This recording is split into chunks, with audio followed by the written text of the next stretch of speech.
The most feared word in the English language isn't a slur. It's not a threat. It's not an obscenity.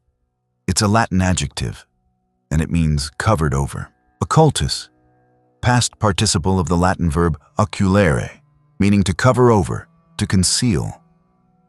According to the Oxford English Dictionary and the online Etymology Dictionary, it traces to the same ancient root that gives you conceal, sell, cellar, and hull. That root means one thing: to cover, zero moral charge. A mechanical description: something was placed under cover. That's it. Everything else was added later. And it was added on purpose. So how did a word that means hidden become synonymous with evil? It happened in 3 stages. The last one will surprise you, because the people who sealed the association weren't the church. Here's what makes this stranger. The exact inverse of this word, a Greek word that means to lift the cover off, is a word you already know. You associate it with fire, destruction, and the end of the world. That's not what it means either. And here's the part nobody mentions. Every major civilization in recorded history, Egyptian, Greek, Hindu, Tibetan, Jewish, and Gnostic, independently built the same 2-tier system of knowledge. A public layer, a concealed layer, same architecture, same access rules, same penalties for breaking them. The word is occult. This is what it actually means. And this is why the meaning was taken from you. There's a word you associate with fire, destruction, and the end of civilization. It means to lift the cover off. Apocalypse, Greek apocalypsis. According to Liddell and Scott's Greek-English lexicon, it breaks into 2 parts. Apo means away from. Kalyptine means to cover. An apocalypse is an uncovering, a lifting of the cover. That's what the word communicates. The book of Revelation in Greek is the apocalypsis ioannou, the unveiling of John, not the destruction. The unveiling. Put these 2 words side by side. Occult means to place the cover. Apocalypse means to remove it. They trace to the same ancient root. One covers, the other uncovers. 2 halves of the same operation, and they're not alone. The word mystery comes from the Greek maiin, which means to close. Specifically, to close the eyes or the mouth. A mysterion wasn't something unknowable. According to the classicist Walter Burkert, it was something the initiated agreed not to speak about. In ancient Athens, if you revealed what happened inside the temple at Eleusis, the state would execute you. Mystery was a security classification, not a metaphysical category. Think of it like a classified government document. There's nothing supernatural about a top-secret stamp. It just means most people aren't cleared to read what's inside. Esoteric means belonging to the inner circle. Exoteric means belonging to the outside. Arcane comes from the Latin arca, meaning chest or box. Same root as arc. Arcane knowledge is knowledge locked in a container. Revelation comes from the Latin revelare, to pull back the veil. Every single word in this vocabulary field is morally neutral. Everyone describes a mechanical relationship between people and information. Covering, uncovering, closing, opening, locking, unveiling. There is no evil anywhere in the etymology. The entire language is structural. If every one of these words is neutral, if they all describe mechanics and not morality, how did occult become the one word in the English language that makes people look away? That didn't happen by accident. It happened in 3 documented stages. In 1559, the Catholic Church published a list. It would grow to contain over 4,000 titles. The list stayed active for 407 years. The Index Librorum Prohibitorum, the Index of Forbidden Books, first established under Pope Paul IV. 42 editions published between 1559 and 1948. The band included Galileo, Copernicus, Giordano Bruno, Descartes, Spinoza, Locke, Voltaire, and Kant. According to the Tarleton Law Library at the University of Texas, the index was formally discontinued only on June 14, 1966. Bruno is worth pausing on. In 1600, the Roman Inquisition burned Giordano Bruno alive.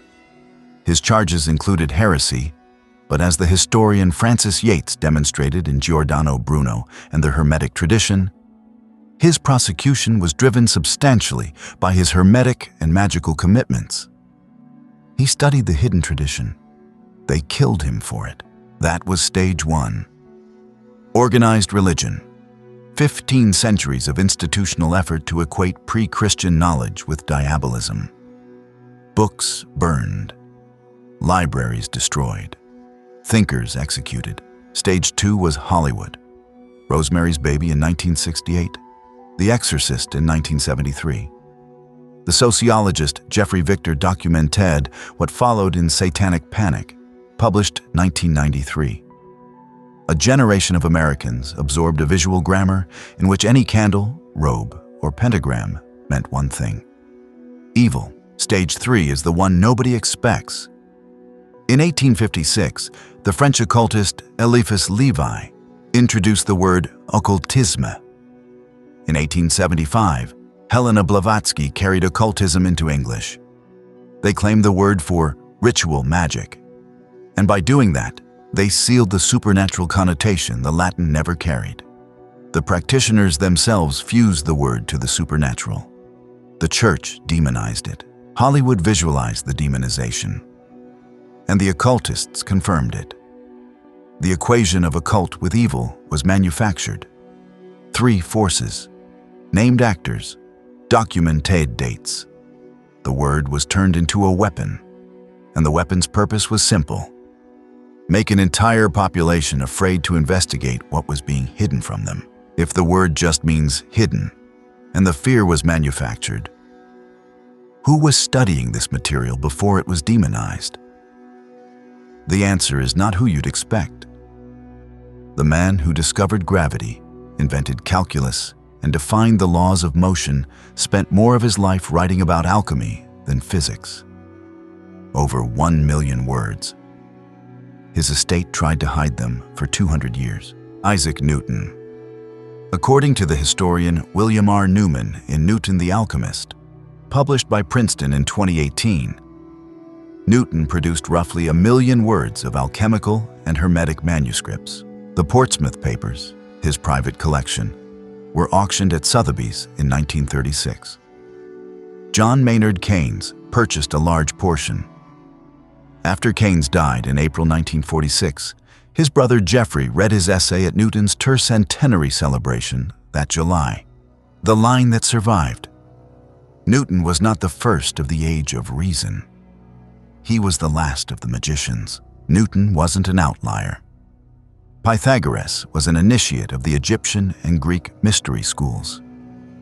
He divided his students into an inner circle and an outer circle. Plato's allegory of the cave is a map of what happens when someone moves from concealed knowledge to direct perception. Kepler published Harmonices Mundi, grounding his astronomy in Pythagorean harmonic ratios. Francis Bacon embedded Rosicrucian philosophy in the New Atlantis. Goethe wove Hermetic principles through Faust. Carl Jung built an entire branch of psychology on alchemical symbolism, published as Psychology and Alchemy. These aren't fringe figures. These are the people who built the intellectual infrastructure of the modern world. And they all studied the hidden tradition. To dismiss the occult corpus as the province of conspiracy theorists, you would have to erase the private libraries of nearly every canonical thinker in Western history. The knowledge wasn't suppressed because it was false. It was suppressed because of what a population could do with it. Newton, Pythagoras, Plato. They all studied this, but so did the Egyptians, the Greeks, the Hindus, the Tibetans, and the Kabbalists. Independently. No shared borders, no shared era. And every one of them built the exact same structure. So what was the structure? And why did civilizations that never met each other all decide to lock the same door? Athens executed citizens for speaking about what happened inside the Eleusinian temple. In Tibet, certain teachings were buried in mountainsides for centuries, waiting for the right person to find them. These two civilizations never made contact. They built the same system. The Eleusinian mysteries ran continuously for nearly 1900 years. Cicero said Athens gave nothing finer to mankind. The penalty for revealing the inner teaching was death. Documented cases. Diagoras of Melos had a bounty placed on his head. Alcibiades was sentenced to death in absentia. This wasn't superstition. This was institutional security around classified knowledge. In the Hindu tradition, the Upanishads are classified as Gupta Vidya. Sanskrit. Gupta means hidden or guarded. Vidya means knowledge, from the same root as the English word wit. Hidden knowledge. Transmitted teacher to student under conditions of preparation. In Tibetan Buddhism, the Terma tradition preserves teachings concealed by Padmasambhava in the 8th century. Hidden in landscapes, in objects, even in the mind streams of future students. Revealed only when the time and the recipient are right. The most famous example is the Bardo Thodol, the text the West calls the Tibetan Book of the Dead. In the Jewish tradition, the Kabbalistic distinction between Nigle, the revealed Torah, and Nistar, the concealed Torah, divides the entire body of teaching into a public layer and a hidden layer. The Zohar describes the Torah as having garments, a body, and a soul. Most people, it says, see only the garments. In the Gnostic tradition, recovered in 1945 when the Nag Hammadi library was discovered in Egypt, the key distinction is between gnosis, direct experiential knowledge, and pistis, received belief. The Gnostics argued that institutions offering only pistis were withholding gnosis. The canon that eventually crystallized through the councils of Hippo in 393 and Carthage in 397 excluded most of their literature. 6 traditions: Egyptian, Greek, Hindu, Tibetan, Jewish, Gnostic. No common ancestor. No documented contact between most of them. And every single one built the same 2-tier architecture. A public layer for general circulation, a concealed layer for the prepared. This is not a conspiracy. This is a structural feature of how serious knowledge has always been transmitted. Mark Passio, a researcher who has spent decades mapping the boundary between constructive and destructive uses of hidden knowledge, draws the distinction that resolves the danger objection. He separates light occultism, the recovery of hidden knowledge for self-liberation, from dark occultism, the use of hidden knowledge to manipulate others without their consent. The knowledge is a tool. The konski ohusness of the wielder determines whether it liberates or enslaves. As Passio puts it, the occult is simply that which is hidden, not that which is evil.